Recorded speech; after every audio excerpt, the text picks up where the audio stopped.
All right, so you know those healthy routines everyone's always talking about. Well, today we're gonna do a deep dive into what actually makes them tick. You're here because you want to, actually build a routine that works for you, right? Maybe Yeah. get more productive or just feel better overall. So we found this YouTube video, and it's really cool because it's just two people, Leo and Glenn, talking about their routines. No fancy jargon or anything, just real life stuff. I think those personal stories can be so helpful. Yeah. Because sometimes those rigid formulas out there, they can just feel overwhelming. Yeah, for sure. So they both wake up early, which I always hear is important, but at totally different times. It's clear they adjusted it to fit their own schedules. But the thing that really jumped out at me was how both of them prioritize hydration right away. Gwen starts with some deep breathing, and Leo chugs a whole glass of water. That's so interesting because, those small actions can really have a huge impact on how our brains, get going for the day. There's actually research showing that even being a little dehydrated can mess with our focus. So Leo's water habit is probably a big win for his productivity. That makes sense. I know even for me, just opening the blinds and getting some sunlight makes a difference. Oh, that's a great point. Because sunlight helps regulate our circadian rhythm. That internal clock that tells our bodies when it's time to wake up and go to sleep. It's like nature's way of saying time to start the day. Okay, let's talk about breakfast. In the video, Gwen is all about her oatmeal with fruit. She says it keeps her full and energized for hours. Oatmeal is such a great choice. It's packed with soluble fiber, which slows down digestion and keeps your blood sugar levels nice and stable. That's why it helps avoid those energy crashes you can get from sugary breakfasts. Now, Leo, on the other hand, he loves a classic eggs and toast combo. He is all about that protein from the eggs. And he's right.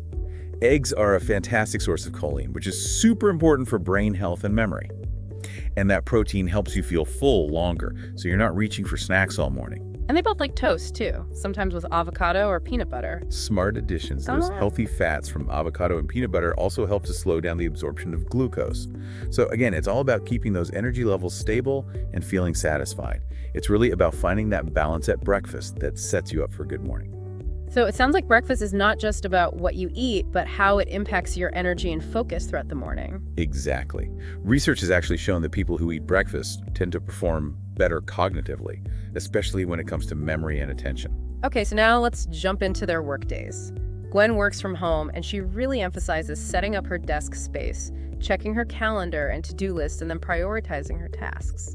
I think having that dedicated workspace, even at home, helps signal to your brain that it's work time. It's about creating those psychological boundaries between your personal life and your professional life, even if they happen in the same physical space. That makes sense. Now, Leo, being a student, he focuses on packing his bag, finding a quiet spot in the library to study, and balancing his work with breaks.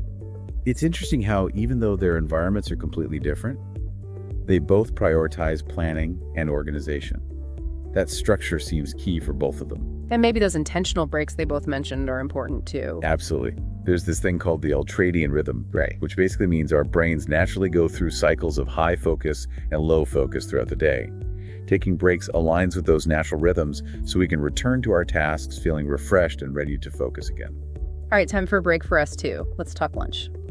So Leo, as a busy student, goes for quick, light meals, like a sandwich or soup, to avoid that afternoon slump. That's a smart move, because those big, heavy meals can make you feel sluggish. Your body diverts blood flow to your digestive system after you eat. So Leo's keeping his energy levels up by choosing lighter options. Now, Gwen takes her lunch break to really relax. She has salads or sandwiches with fruit, but also spends time reading or listening to calming music. I love that Gwen recognizes that a lunch break isn't just about refueling with food. It's also about mental and emotional recharging. Studies show that activities like reading or listening to calming music can actually lower cortisol levels, which reduces stress and helps you relax. So it's really about finding activities that genuinely help you disconnect and recharge during that break, right? Exactly. It's about figuring out what works best for you. Some people might need social interaction during their lunch break, while others like Gwen might need quiet time to recharge. It's all about listening to your body and mind. All right, now back to the grind. Let's see what their afternoons look like. So Leo's afternoons are jam-packed with classes, studying, and even meetings with professors or study groups. It sounds like he's constantly on the go. It's interesting how he incorporates those meetings and social interactions into his routine, though. Yeah, and Gwen, being in the corporate world, has a similarly afternoon schedule filled with meetings, team collaborations and brainstorming sessions. Two very different worlds, but both requiring focus and collaboration. It makes you wonder if there are any similarities in how they approach these demanding afternoons. Well, one thing that stood out to me was they both mentioned incorporating some kind of light exercise or movement into their day. Even on those super busy days, Leo might take a quick walk around campus and Gwen does some stretching or yoga at her desk. That's a great observation. There's a lot of research showing the cognitive benefits of even short bursts of exercise. Movement increases blood flow to the brain, which can help you feel more alert and improve your ability to focus. So squeezing in those mini workouts is like a secret weapon for staying sharp and focused throughout the afternoon? Exactly. You don't need to do a full-blown workout every time. Even just a few minutes of movement can make a big difference. As we head into the evening, it's all about those bedtime routines, right? Getting a good night's sleep is crucial for so many things. Absolutely. Sleep is essential for everything from cognitive function to emotional regulation and overall health. A consistent bedtime routine is like sending a signal to your body and mind that it's time to wind down and prepare for restful sleep. Both Leo and Gwen start with basic hygiene, brushing their teeth and washing their faces. Simple but effective. It might seem simple, but those actions are actually really important. They act as cues to our brains, helping to regulate our sleep-wake cycle by establishing a predictable pattern. And they both love to read before bed. Reading, especially fiction, can be a great way to detach from the stresses of the day and transition into a more relaxed state. It's like calming that mental chatter and giving your mind permission to unwind. They both mention the importance of a consistent bedtime and enough sleep, but they don't say exactly what time they go to bed or how many hours they sleep. I guess that really depends on individual needs, right? Definitely. Everyone's sleep needs are different. It depends on things like age, lifestyle, even genetics. The key is to figure out what feels best for you. Are you waking up feeling refreshed? Do you have consistent energy throughout the day? Those are good signs that you're getting the right amount of sleep. So it's not about forcing yourself to fit into some arbitrary sleep schedule. It's about tuning into your body's natural rhythm. Exactly. You want to find that sweet spot where you feel energized and alert during the day and can easily drift off to sleep at night. Looking back at everything we've discussed about Leo and Gwen's routines, it seems like there's a big emphasis on personalization. Absolutely. That's one of the most important takeaways here. There's no one-size-fits-all when it comes to routines. What works for one person might not work for another. It's all about recognizing those individual differences and experimenting to find what makes you feel your best. All right, let's see how they structure their evenings and weekends next. I'm curious to see how those work and study routines influence those parts of their lives. Yeah, me too. Let's see how they navigate those boundaries between work or study time and personal time. Okay, so we've seen how Leo and Gwen structure their weekdays, but I'm curious how they unwind after work and, on the weekends. It's all about finding that balance between, being productive and taking time to recharge, right? Definitely. Especially with those busy schedules they both have. It's so important to create boundaries between work or study time and personal time. So Leo, being a student, seems to prioritize socializing and downtime in the evenings.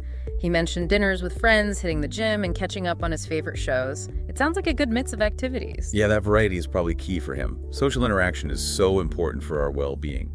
Exercise helps reduce stress and improve sleep quality, and those fun activities give him a mental break from all that studying. It sounds like a pretty balanced approach. What about Gwen? How does she spend her evenings after working from home all day? For Gwen, evenings are all about quality time with your family.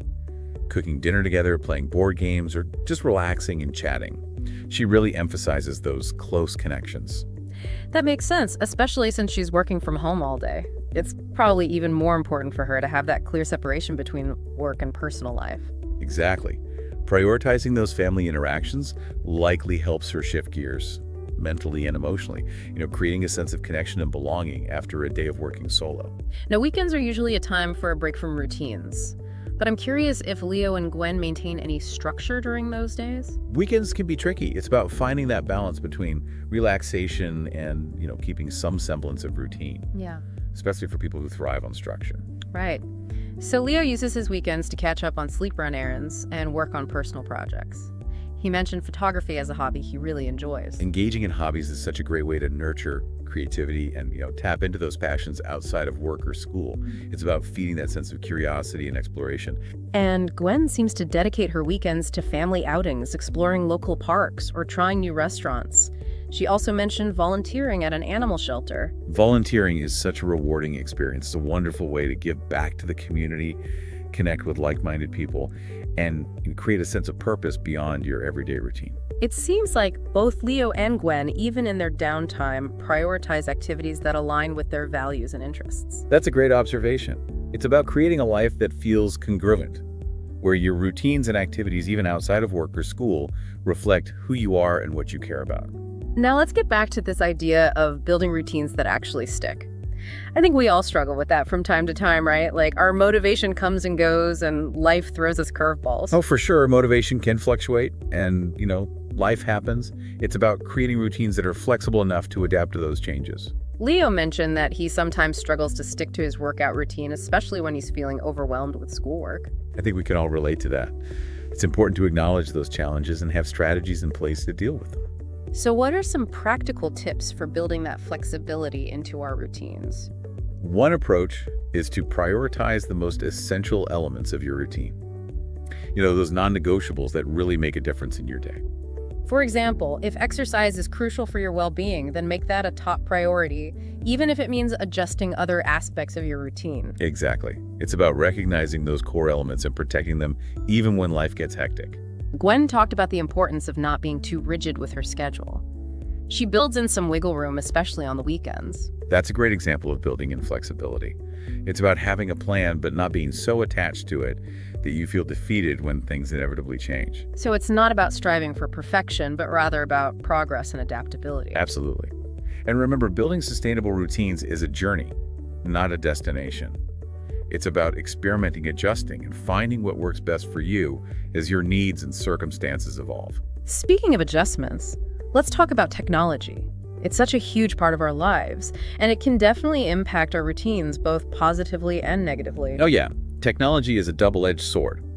It can be a powerful tool for productivity and efficiency, but it can also be a major source of distraction and disruption.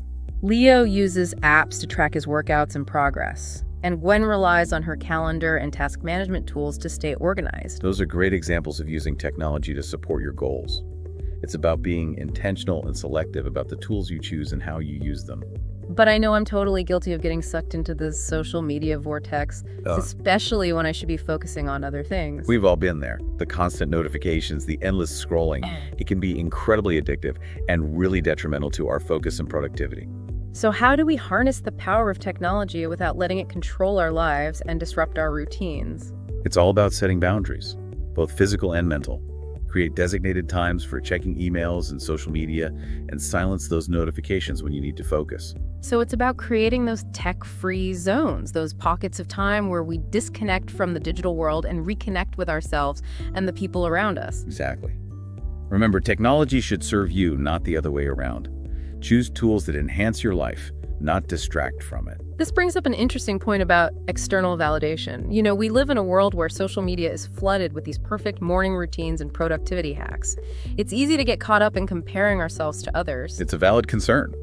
The quest for likes and followers can definitely influence our choices. Sometimes we might prioritize activities that look impressive or Instagrammable instead of things that actually nourish our well-being. It's like we're performing our routines for an audience instead of engaging in them for our own benefit. Exactly. And that can be incredibly draining and ultimately counterproductive. So how do we break free from that cycle of seeking external approval and create routines that are truly authentic expressions of our own values and aspirations? It's a journey of self-discovery, a process of cultivating self-awareness and developing a strong inner compass. Start by questioning those ingrained beliefs about what a good or successful routine looks like. Where do those beliefs come from? Are they truly serving you, or are they holding you back? It's like taking inventory of those internalized messages and deciding which ones to keep and which ones to let go of. Precisely. And as you question those beliefs, explore alternative perspectives. Read books, listen to podcasts, talk to people who have different approaches to routines and productivity. It's about expanding our horizons, recognizing that there's no one right way to structure our days. Exactly. And as you gain clarity about your own values and aspirations, start designing routines that reflect those priorities. It's about creating a life that feels authentic and aligned, rather than trying to fit ourselves into a mold that doesn't resonate with who we truly are. Absolutely. And as you embark on this journey of personalizing your routines, remember that it's an ongoing process. It's about experimenting, adjusting, and finding what works best for you as you evolve and grow. It's about embracing the fluidity of life, recognizing that our routines are not meant to be static, but rather dynamic frameworks that can adapt to our changing needs and aspirations. Now let's shift gears and explore a topic that often sparks both curiosity and skepticism, the intersection of routines and personal growth. Okay, this sounds intriguing. How do our routines, those seemingly mundane patterns of daily life, contribute to our personal growth and evolution? It's a fascinating interplay. On one hand, routines can provide a sense of structure and stability, creating a foundation for growth and exploration. When our basic needs are met through consistent routines, we free up mental energy and emotional bandwidth to pursue our passions, explore new interests, and, expand our horizons. Exactly. And, when we dive deeper into this whole self-discipline thing, it's good to remember that it's not always, smooth sailing. Some days that motivation's sky high and sticking to the routine is a breeze, but then other days, the willpower just takes a dip and those temptations start looking really good. Oh yeah, totally. We're only human after all.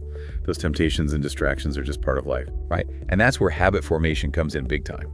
Because when we have those routines, we keep doing them day after day, they get embedded in our brains.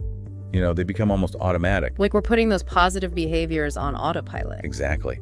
And once those habits are solid, we actually free up mental energy and willpower so we can, focus on other stuff, tackle new challenges, go after our goals. It's like leveling up. So it's not about just willpower alone, because that can be pretty unreliable. It's about building those strong habits that become like our success system on autopilot. Exactly. So as we wrap up this whole routine deep dive, let's go back to something we talked about earlier, that personalization and self-discovery thing. Yeah, it's a good reminder that there's no magic formula for routines. What works for one person might not work for another. It's all about figuring out what fits our own needs and what we like. Right. Just like Leo and Gwen's routine showed us. Routines aren't supposed to be rigid, like out-of-the-box solutions. Yeah. They're more like frameworks that we can, adjust and make our own to fit our lifestyles, our values, and what we want to achieve. It's like having a closet full of clothes. You can get ideas from other people, but you create your own style by picking the pieces that you feel good in. I like that. And as you go on this journey of creating your own routines, remember that it's all about trying things out, making adjustments, and, rolling with the punches along the way. It's that journey of self-discovery, finding the things that make you feel energized and productive and just good overall. Exactly. So to wrap things up, let's leave everyone with this thought. Don't think of routines as chores or obligations.